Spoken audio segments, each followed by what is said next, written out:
একটা পরিকল্পিত চূড়ান্ত আঘাত যেটা কিনা ইরান ইসরায়েল সংঘাতকে এক অন্তহীন যুদ্ধে পরিণত করে দিল। কিভাবে হলো এটা? চলুন আজ এই মোড় ঘোরানো ঘটনাটাই একটু বিস্তারিতভাবে দেখা যাক, যা পুরো বিশ্বকে এক গভীর সংকটের মধ্যে ফেলে দিয়েছে। ভাবা হয়েছিল এক চালেই খেলা শেষ, একটা দ্রুত আর নির্ণায়ক চাল। কিন্তু আসলেই কি তাই ঘটেছিল, নাকি এটা ছিল আরও অনেক বড় একটা খেলার শুরু মাত্র? চলুন একটু গভীরে গিয়ে দেখি। গল্পের শুরুটা হয়েছিল এমন এক আঘাত দিয়ে যা পশ্চিমা বিশ্ব ভেবেছিল ইরানের জন্য একটা দাড়ি, কিন্তু যেটা আসলে হয়ে দাঁড়ায় এক নতুন অধ্যায়ের সূচনা। তারিখটা ছিল 28 ফেব্রুয়ারি 2026। আমেরিকা আর ইসরায়েল মিলে একটা অপারেশন চালায়, নাম অপারেশন এপিক ফিউরি।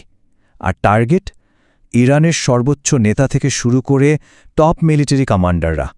এক আঘাতেই বলা হলো পুরো নেতৃত্ব শেষ। এটা ছিল এক অভাবনীয় আঘাত। আর সাথে সাথেই পশ্চিমা বিশ্লেষকরা বলতে শুরু করলেন, ব্যাস, ইরানের চ্যাপ্টার ক্লোজড, যুদ্ধ করার মতো আর কেউ নেই। মানে সবাই ধরেই নিয়েছিল ইরান শেষ, তাদের সামরিক বাহিনী এবার ভেঙে পড়বে। কিন্তু এখানেই গল্পটা একটা অভাবনীয় মোড় নেয়। পুরো চিত্রনাট্যটাই যেন উল্টে গেল। যে অধ্যায়কে সবাই শেষ ধরে নিয়েছিল, সেটা কি আসলেই শেষ হয়েছিল? যখন পুরো বিশ্ব ইরানের সমাপ্তি ঘোষণা করছিল, ঠিক তখনই এমন কিছু ঘটল যা ছিল ধারণার বাইরে। ইরান জবাব দিল অপারেশন ট্রুথফুল প্রমিস 4 দিয়ে। আর সংখ্যাটা দেখুন, একসাথে 550-রও বেশি মিসাইল আর ড্রোন দিয়ে হামলা চালানো হলো। এই কৌশলটাকে বলে স্যাচুরেশন অ্যাট্যাক। মানে একসাথে এত মিসাইল ছোড়া হলো যে ইসরায়েলের মতো দেশের আয়রন ডোম ডিফেন্স সিস্টেমও বেশ কিছু জায়গায় আর পেরে উঠল না, রীতিমতো ভেঙে পড়ল। আর টার্গেটগুলোও ছিল খুব গুরুত্বপূর্ণ। শুধু সামরিক ঘাঁটি নয়, তেল আবিবে প্রধানমন্ত্রীর অফিস, এয়ারফোর্স হেডকোয়ার্টার্স, মানে ইরান সরাসরি ইসরায়েলের শক্তির প্রতীকের ওপর আঘাত হানল। এটা ছিল একটা মনস্তাত্ত্বিক ধাক্কাও বটে। কিন্তু প্রশ্নটা হলো, টপ লিডারশিপ শেষ হয়ে যাওয়ার পরেও ইরান এটা কিভাবে পারল? এর উত্তরটা আসলে লুকিয়ে আছে আমেরিকা আর ইসরায়েলের একটা বিরাট বড় ভুল গণনার মধ্যে। ব্যাপারটা খুব ইন্টারেস্টিং। দেখুন, মার্কিন আর ইসরায়েলি স্ট্র্যাটেজি ছিল শিরশ্ছেদ, মানে সাপের মাথা কেটে দাও, শরীর এমনিতেই মরে যাবে। তারা ভেবেছিল ইরানের কমান্ড স্ট্রাকচারটা সেন্ট্রালাইজড। কিন্তু ইরানের কৌশলটা ছিল ঠিক তার উল্টো, বিকেন্দ্রীকরণ। মানে একটা মাথা কাটলে 10টা নতুন মাথা গজাবে। তারা আসলে একটা হাইড্রা বানিয়ে রেখেছিল। এই বিকেন্দ্রীভূত যুদ্ধ মডেলটাই ছিল ইরানের আসল তুরুপের তাস। এর মানে হল, লেবাননের হিজবুল্লাহ বা ইয়েমেনের হুথিদের মতো সহযোগী কিন্তু স্বাধীন সশস্ত্র গ্রুপগুলো কেন্দ্রীয় কমান্ড ছাড়াই যুদ্ধ চালিয়ে যেতে পারে। ফলে ইরানের টপ লিডারদের সরিয়ে দিলেও এই নেটওয়ার্কটা কিন্তু সচলই থাকে। আর মনস্তাত্ত্বিকভাবে কি হলো? এই হামলাটা ইরানে হিতে বিপরীত হয়ে গেল। দেশের ভেতরে অর্থনীতির কারণে যে অসন্তোষ ছিল, সেটা একটা বাইরের শত্রুর বিরুদ্ধে জাতীয়তাবাদী ঐক্যে পরিণত হল।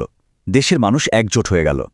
আর ঠিক এই পয়েন্ট থেকেই ইরান তার লড়াইটাকে একটা আঞ্চলিক সংঘাত থেকে বের করে এনে পুরো বিশ্বের অর্থনীতির জন্য একটা হুমকি বানিয়ে ফেলল।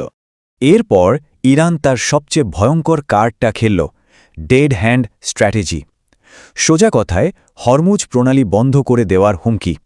এটা আসলে একটা ইকোনমিক নিউক্লিয়ার অপশনের মতো। ব্যাপারটা বুঝতে হবে, এই হরমুজ প্রণালী দিয়ে সারা বিশ্বের প্রায় 20% তেল সরবরাহ হয়, মানে 5 ভাগের 1 ভাগ। ভাবুন তো, এই একটা জলপথ বন্ধ হয়ে গেলে কি হতে পারে?